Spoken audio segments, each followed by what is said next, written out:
तो hello dear students, welcome back to this session of ICT virtual classroom. ICT virtual classroom के session में आप सभी का एक बार फिर से स्वागत करते हैं। आज की क्लास में बात करने जा रहे हैं क्लास 8 साइंस सब्जेक्ट के ऊपर, कक्षा 8 विषय विज्ञान के ऊपर। पिछली क्लास में हमने कुछ इंपॉर्टेंट टॉपिक्स के ऊपर बात करी थी, जहां पर हम फ्रिक्शन को इंक्रीज या डिक्रीज करना सीख रहे थे। किस तरीके से फ्रिक्शन की वैल्यू को इंक्रीज किया जाए, किस तरीके से इसको रिड्यूस किया जाए, यानी घर्षण के मान को बढ़ाया घटाया किस प्रकार से जाए, ये हमने पिछली क्लास में सीखा था। आज की क्लास में भी ऐसे ही एक टॉपिक के ऊपर बात करेंगे। हम देखेंगे कि फ्रिक्शन को रिड्यूस करने का एक शानदार तरीका जो कि हमारी लाइफ स्टाइल में शामिल हो गया और हमको एकदम से इसमें चेंज देखने को मिला। ठीक है, तो आज उस इम्पोर्टेंट और बिल्कुल अनोखे तरीके के ऊपर बात करनी है जो कि हमारी लाइफ में एक तरीके से इंक्लूड हो गया है। और जब ये इंट्रोड्यूस हुआ था, जब ये आया था, तो उसके बाद से इसका जो डेवलपमेंट है वो बहुत ही क्विक है ना। मतलब बहुत ही यूजफुल चीज है, एकदम से लोगों ने इसको एक्सेप्ट कर लिया और फ्रिक्शन को रिड्यूस करने का एक शानदार तरीका है। तो चलिए, उम्मीद करता हूं कि आप सबके सब फिट फाइन हेल्दी होंगे और बिल्कुल रेडी होंगे क्लास के लिए। आज की क्लास को स्टार्ट करते हैं और चलते हैं बोर्ड पर। सो डियर स्टूडेंट्स, अब तक हमने जो बातें करी है, जिसमें हमने बात करी है कि फ्रिक्शन को रिड्यूस करना है, घटाना है या इंक्रीज करना है, बढ़ाना है ना, उसके लिए क्या क्या तरीके हैं, ये सारी चीजें हम डिस्कस कर चुके हैं। आज की क्लास में हम लुब्रिकेंट के बारे में भी पढ़ चुके हैं कि लुब्रिकेंट किस तरीके से फ्रिक्शन को चेंज करने में, यानी फ्रिक्शन की वैल्यू बढ़ाने घटाने में हमारी हेल्प करता है। ठीक, तो आज की क्लास में हम बात करेंगे फ्रिक्शन को डिक्रीज करने का एक ऐसा तरीका जो कि बहुत ही ज्यादा यूजफुल है हमारे लिए। हेडिंग डालेंगे wheels reduce friction. Wheels reduce friction.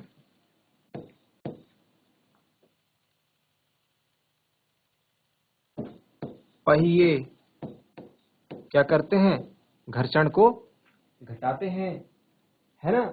एक बहुत ही इंपॉर्टेंट चीज है जिसको हम लोगों ने अपने लाइफ स्टाइल में इंक्लूड करा। और कहाँ देखा होगा आपने? आपने देखे होंगे बैग, जो भारी भारी बैग होते थे बड़े बड़े, पहले उनको उठा के ले जाना पड़ता था। भारी भारी बैग होते थे, बड़े बड़े सूटकेस, उनको उठा करके कैरी करके ले जाना पड़ता था। अगर आप कैरी करके ले जाने में असमर्थ हैं तो आपको किसी पर्सन को हायर करना पड़ता था। जैसे ट्रेन पर हमारे जो रेलवे जो कंपार्टमेंट्स होते हैं, रेलवे स्टेशन होते हैं, वहां पर कूली होते हैं, उन भारी बैगों को उठाने का काम होता था। जो लोग एक जगह से दूसरी जगह यात्रा करते थे फैमिली के साथ, उनके पास काफी भारी भारी बैग होते थे, तो वो भारी बैग तो खुद ले जा नहीं सकते, तो इसीलिए कूली क्या करते थे, उनके बैग ले जाने में हेल्प करते थे और बदले में उनसे पैसे लेते थे। लेकिन हमने क्या किया, एक सूटकेस में क्या लगा दिए? टायर लगा दिए, व्हील्स लगा दिए। ठीक है, एक सूटकेस में टायर लगा दिए और फिर उसके बाद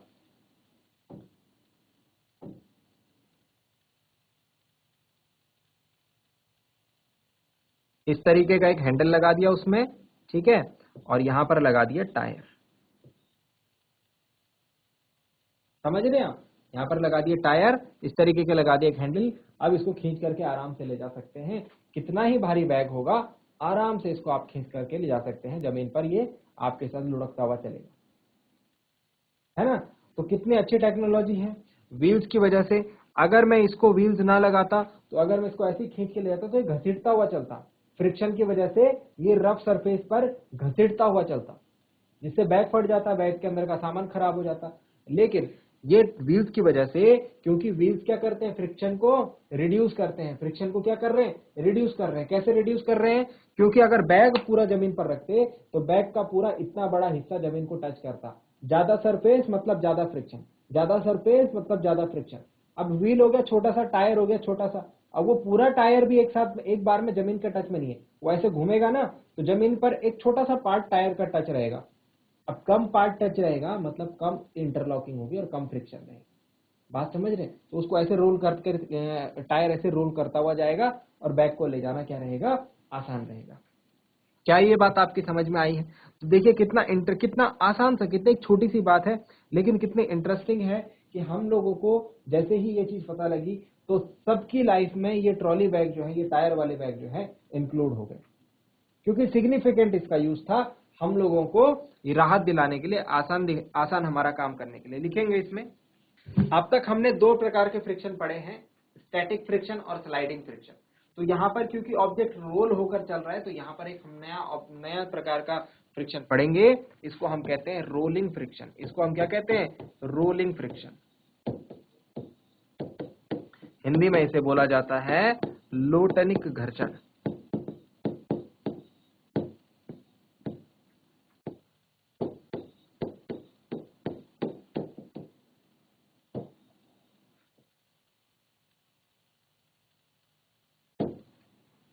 लोटनिक घर्षण, ठीक है।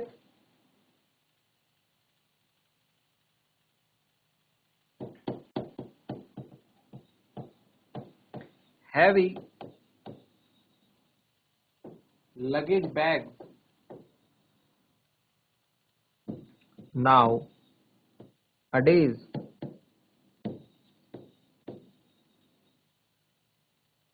comes with tires और ट्रॉली, है ना। टायर या ट्रॉली के साथ आते हैं, इसलिए हम इनको ट्रॉली बैग्स भी बोलते हैं। लिखेंगे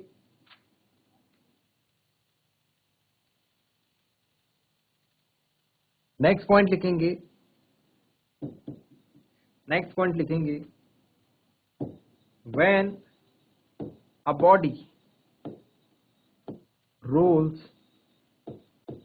over the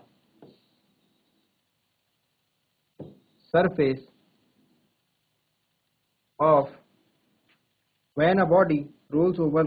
of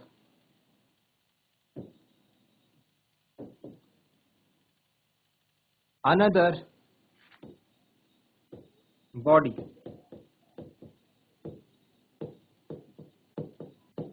its motion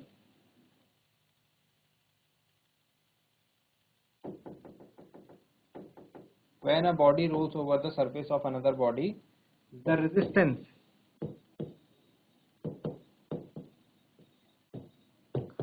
to its motion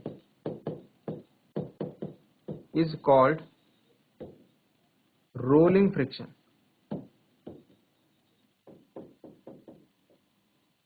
rolling friction, जब कोई वस्तु लुढ़कती भी जाती है किसी सरफेस पर, जब कोई वस्तु सतह पर लुढ़कती हुई जाती,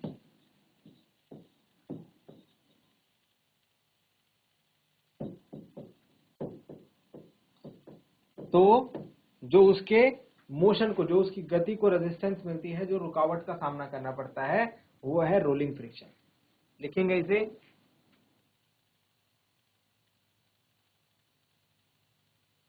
चलिए इसके बारे में एक दो बातें और लिखेंगे, एक दो पॉइंट्स इसके बारे में हम और लिखेंगे।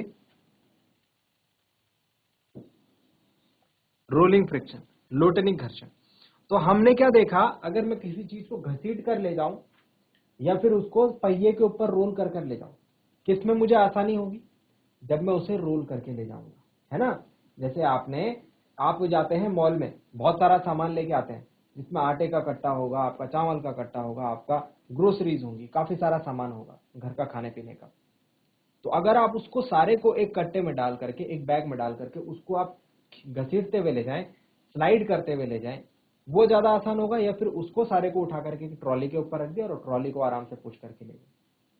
तो ट्रॉली में ले जाना सामान होगा ज्यादा आसान होगा। इसीलिए आपने देखा होगा जो बड़े बड़े शॉपिंग मॉल्स होते हैं या फिर जो ग्रोसरी स्टोर्स होते हैं, उनके पास ट्रॉली रखी होती है, ताकि आप ज्यादा सामान भी ले लें तो आपको समस्या ना हो, आप उसे आसानी से मूव कर सकते हैं ग्रोसरी स्टोर के अंदर। बात समझ में आई? तो हमने क्या देखा, किसी भी ऑब्जेक्ट को स्लाइड करना मुश्किल होता है, लेकिन उसको रोल करना आसान होता है। तो जहां जहां स्लाइडिंग फ्रिक्शन है, वहां वहां हमने रोलिंग फ्रिक्शन कर दिया। अब कहा, हमारे पंखे में हमने बेयरिंग लगा दी, साइकिल में हमने बेयरिंग लगा दी, है ना, क्योंकि वहां पर जो है पार्ट्स जो है एक दूसरे के साथ स्लाइड करते थे तो जल्दी खराब होते थे। बेयरिंग्स लगा देने से क्या हो गया, अब वो रोल करते हैं एक दूसरे के ऊपर, तो मूवमेंट भी आसानी से होता है, मोशन भी आसान होता है, और अब वो खराब भी देर में होते हैं, है ना, लंबा चलते हैं। तो इस तरीके से हमने ये भी देखा कि जो बैग्स होते हैं, बैग में हमने क्या कर दिया, टायर लगा दिए, है ना, टायर वाले बैग बोलते हैं, ट्रॉली बैग बोलते हैं। तो ये सारी चीजें जो है इसी का रिजल्ट है। लिखेंगे इसमें,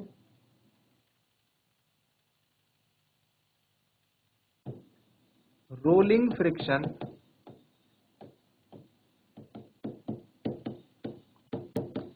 is smaller than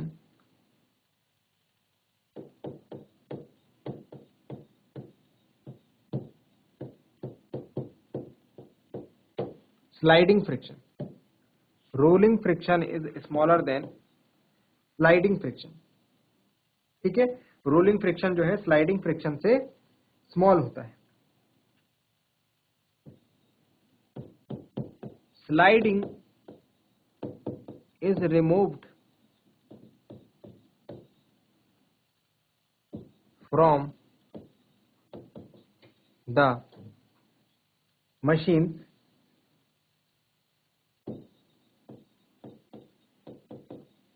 by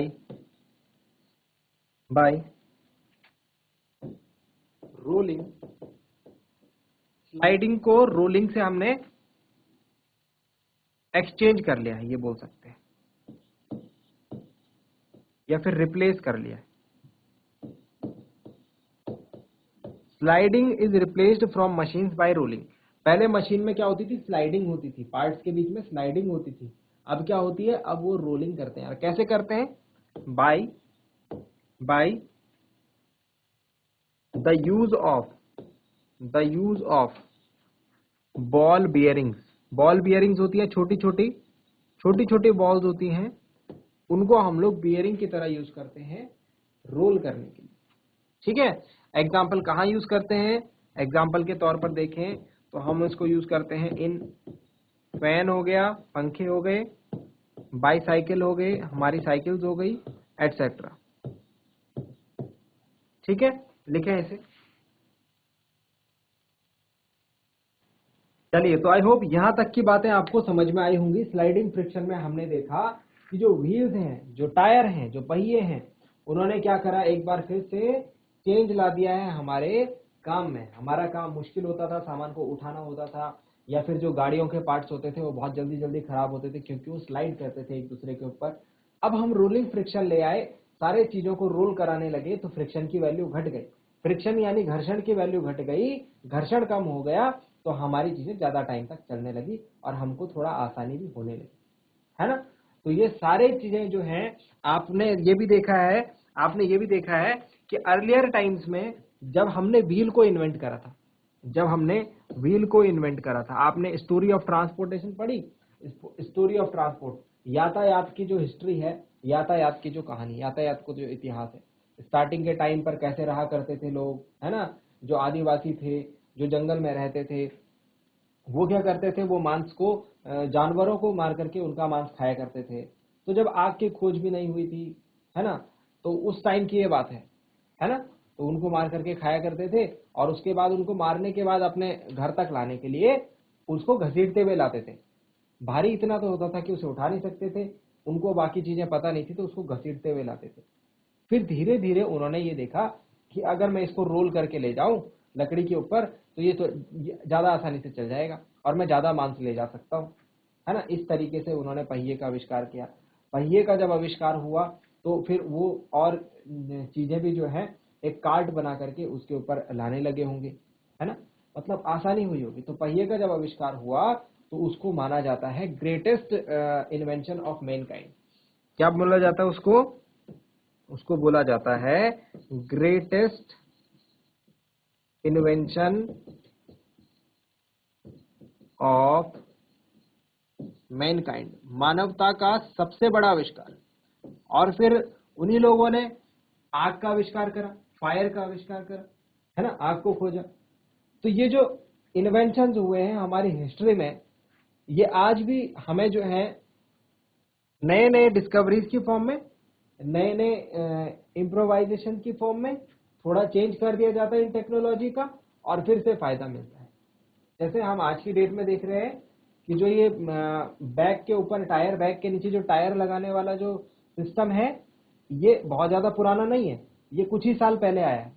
लेकिन देखिए ये 1000 साल पहले जो पहिए का आविष्कार हुआ उससे कितना रिलेटिव है कि जैसे ही ये टेक्नोलॉजी आई हर किसी ने इसको एक्सेप्ट करना स्टार्ट करा, हर किसी ने इसको यूज करना स्टार्ट करा।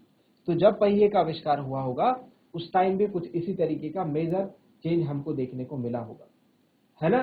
तो व्हील को बोला जाता है ग्रेटेस्ट इन्वेंशन ऑफ मैनकाइंड। और व्हील क्या करता है, रोलिंग फ्रिक्शन। व्हील में कौन सा फ्रिक्शन हम लोग देखते हैं, रोलिंग फ्रिक्शन।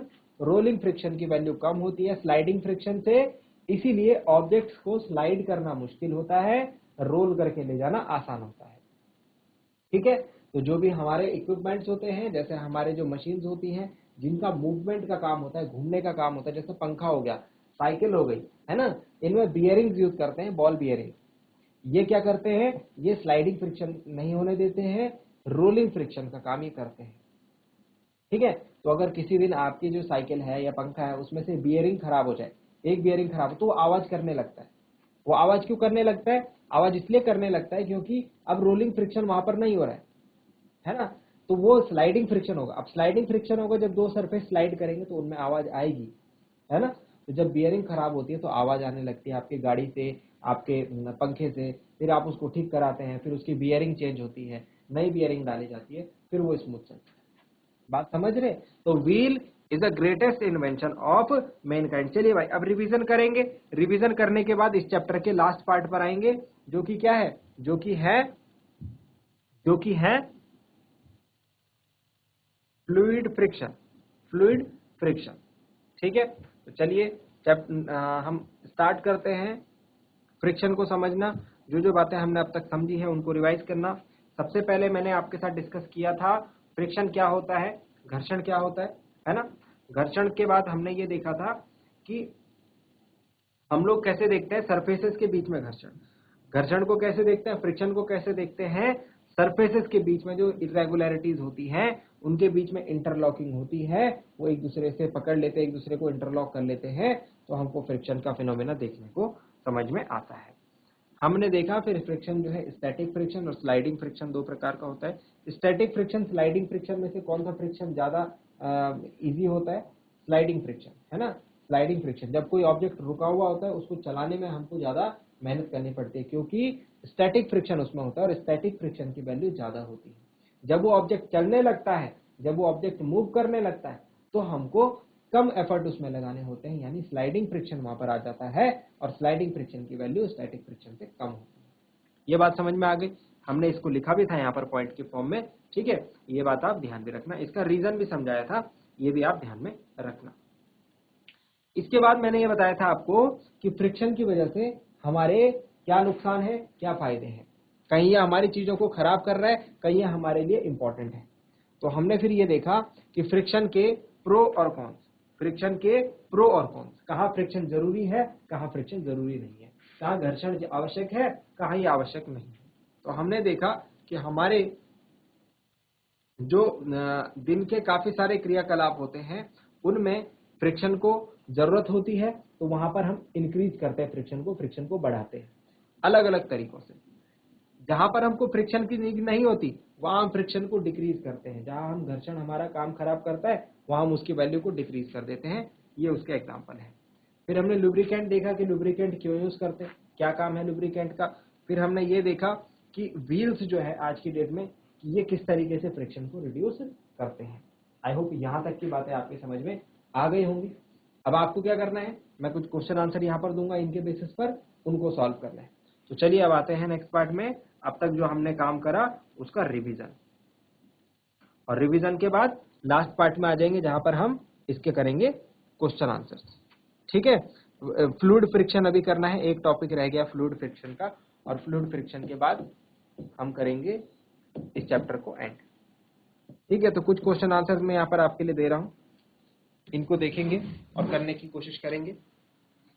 चलिए फर्स्ट क्वेश्चन है,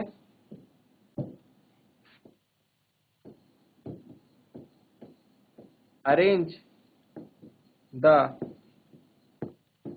forces due to rolling comma sliding and rolling comma sliding and static friction in decreasing order। आपको यहां पर रोलिंग, स्टैटिक और स्लाइडिंग फ्रिक्शन को डिक्रीजिंग ऑर्डर में लगाना है। डिक्रीजिंग ऑर्डर मतलब घटते हुए क्रम में, मतलब कि जहां पर आपको मुश्किल होगा, जो वाला फ्रिक्शन मुश्किल होगा वो सबसे पहले, जो आसान होगा वो सबसे लास्ट। चलिए कीजिए इसको। इसके लिए मैं आपको 1 मिनट का टाइम देता हूं। 1 मिनट में इसको लगाइए आप ऑर्डर में, जल्दी से करेंगे। हमने बहुत सारी बार बात करी है चैप्टर में इसकी, तो इसको जल्दी से नोट डाउन करें।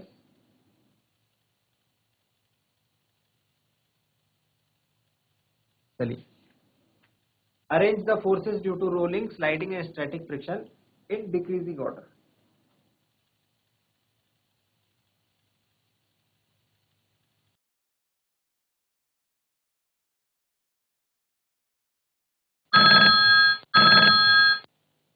चलिए, तो फोर्स हमको देखना है कि कहां पर फोर्स हम ज्यादा लगाएंगे, कहां पर कम लगाएंगे, है ना।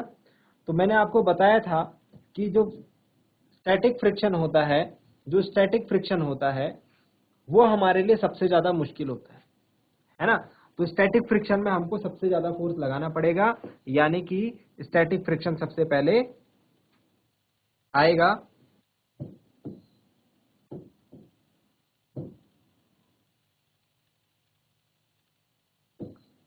स्टैटिक फ्रिक्शन क्या होगा, सबसे पहले आएगा। डिक्रीजिंग ऑर्डर लगाना है ना, जहां पर ज्यादा फोर्स लगेगा वो पहले, जहां पर कम लगेगा वो बाद में। फिर उसके बाद स्लाइडिंग आए, रोलिंग आए, उसके बाद हमको स्लाइडिंग में ज्यादा फोर्स लगाना होता है, इसीलिए फिर आएगा स्लाइडिंग फ्रिक्शन।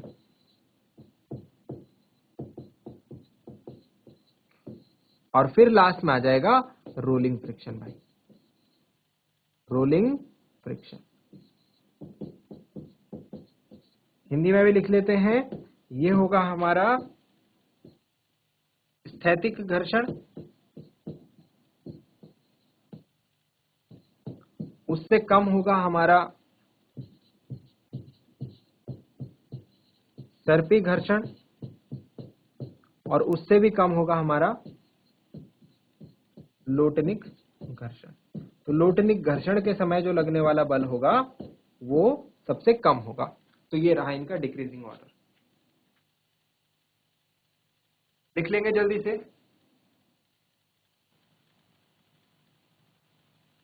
चलिए, अब एक और क्वेश्चन है आप लोगों के लिए। एक्चुअली 2 क्वेश्चन है, ठीक है। तो ये मैं आपको दूंगा होमवर्क। क्यों? क्योंकि हम इसको चैप्टर में डिस्कस कर चुके हैं। तो एक बार पहले क्वेश्चन लिख लें, फिर उसके बाद मैं एक्सप्लेन करूंगा थोड़ा सा। क्वेश्चन है next, explain why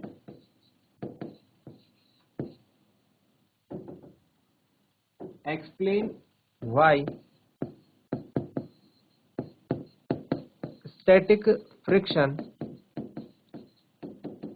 is larger than sliding friction।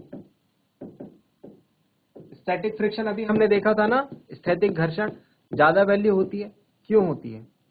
जो स्थैतिक घर्षण है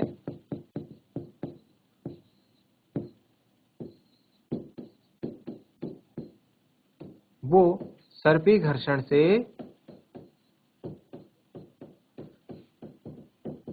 ज्यादा क्यों होता है?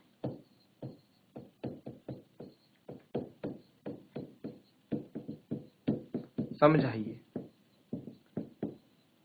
ठीक है, तो इसको हम समझा चुके हैं। देखो, अभी भी मैंने रिवीजन में भी बताई थी बात कि स्टैटिक फ्रिक्शन जो है ये ज्यादा क्यों होता है और स्लाइडिंग फ्रिक्शन जो है इसकी वैल्यू कम क्यों होती है।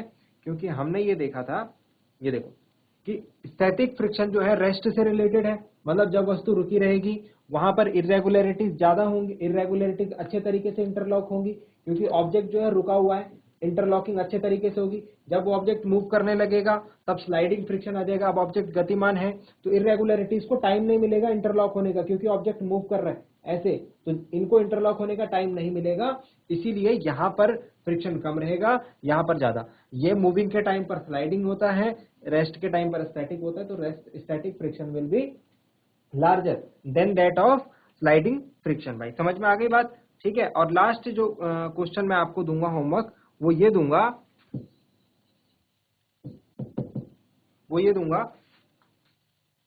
Give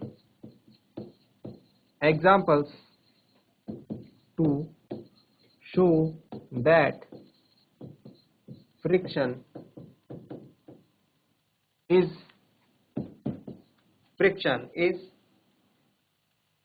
both a friend and a foe। मतलब घर्षण मित्र व शत्रु दोनों हैं। उदाहरण दीजिए। इस बात के लिए एग्जाम्पल्स के थ्रू समझाइए कि घर्षण क्या है, हमारा मित्र भी है, शत्रु भी है। जल्दी से दोनों क्वेश्चन नोट डाउन कर लेंगे। ये आपका आज का होमवर्क रहेगा।